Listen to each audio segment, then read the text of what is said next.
Pixel പോയിൻ്റെ ഇന്നത്തെ redeem code വന്നിട്ടുണ്ട്. അപ്പോൾ നിങ്ങൾ ചെയ്യേണ്ടത് പറഞ്ഞാൽ ഓഫർ വാൾ സെക്ഷനിൽ പോയിട്ട് പിക്സൽ പോയിൻ്റ് എന്നുള്ള ഓപ്ഷനിൽ ക്ലിക്ക് ചെയ്യുക. പിക്സൽ പോയിൻ്റ് എന്നുള്ള ഓപ്ഷനിൽ ക്ലിക്ക് ചെയ്ത ശേഷം നമുക്ക് റെഡീം കോഡ് അടിച്ചു കൊടുക്കാനുള്ള ഒരു ഓപ്ഷൻ ഉണ്ട്. ഓപ്ഷനിൽ ചെന്ന ശേഷം നിങ്ങൾക്ക് ജസ്റ്റ് ഞാൻ കാണിച്ചു തരാം. അപ്പോൾ പിക്സൽ പോയിൻ്റ് ഞാൻ ഓപ്പൺ ആക്കിയിട്ടുണ്ട്. പിക്സൽ പോയിൻ്റ് ഓപ്പൺ ആക്കിയ ശേഷം നമുക്ക് ഓരോ തവണയും പിക്സൽ പോയിൻ്റ് ഓപ്പൺ ആക്കാൻ നേരത്ത് നിങ്ങൾ ടൈം ബക്സിൻ്റെ ജിമെയിൽ ഐ ഡി വെച്ച് തന്നെ ലോഗിൻ ചെയ്യേണ്ടതായിട്ടുണ്ട്.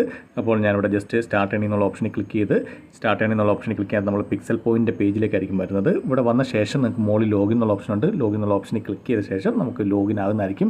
അതിനുശേഷം ഇവിടെ റെഡീം എന്നുള്ള ഓപ്ഷൻ ഉണ്ട്. ഇവിടെ വീഡിയോ 40 എന്നടിക്കുക. VIDEO 40 എന്നടിച്ചു കൊടുത്ത ശേഷം നിങ്ങൾ ക്ലെയിം ചെയ്ത് കഴിഞ്ഞാൽ ഇവിടെ നിങ്ങൾക്ക് കാണാൻ സാധിക്കുന്നതാണ്. നമുക്ക് 57 പോയിൻ്റായി. ഇനിയിപ്പോൾ ഞാനിത് ടൈം ബക്സിലേക്ക് റെഡീം ചെയ്യുകയാണ്. ടൈം ബക്സിലേക്ക് റെഡീം ചെയ്തതിനകത്ത് 3.9 സെൻറ്റ് ആണ് കിട്ടുന്നത്. അപ്പോൾ ഇത് നിങ്ങൾ കറക്റ്റായിട്ട് തന്നെ അടിച്ചു കൊടുക്കുക. VIDEO 40 video 40. ഇപ്പോൾ നമുക്ക് ടൈം ബക്സ് ജസ്റ്റ് സെറ്റ് നോക്കാം നമുക്ക് റിവാർഡ് കയറിയിട്ടുണ്ടെന്ന്. അപ്പോൾ ഞാൻ ഇവിടെ ഏണിങ്സ് ഉള്ള ഓപ്ഷനിൽ ക്ലിക്ക് ചെയ്യുകയാണ്. ഏണിങ്സ് ഉള്ള ഓപ്ഷനിൽ ക്ലിക്ക് ചെയ്യാൻ നേരത്ത് ഇവിടെ നോക്കി നിങ്ങൾക്ക് കാണാൻ സാധിക്കുന്നതാണ് നമുക്ക് ആ പോയിൻ്റ് കറക്റ്റായിട്ട് തന്നെ റെഡീം ആയിട്ടുണ്ട്. അപ്പോൾ വീഡിയോ ഇഷ്ടപ്പെടുന്ന വീഡിയോ ഇഷ്ടപ്പെടുന്ന തീർച്ചയായും ലൈക്ക് ചെയ്യുക, സബ്സ്ക്രൈബ് ചെയ്യുക, ഷെയർ ചെയ്യുക.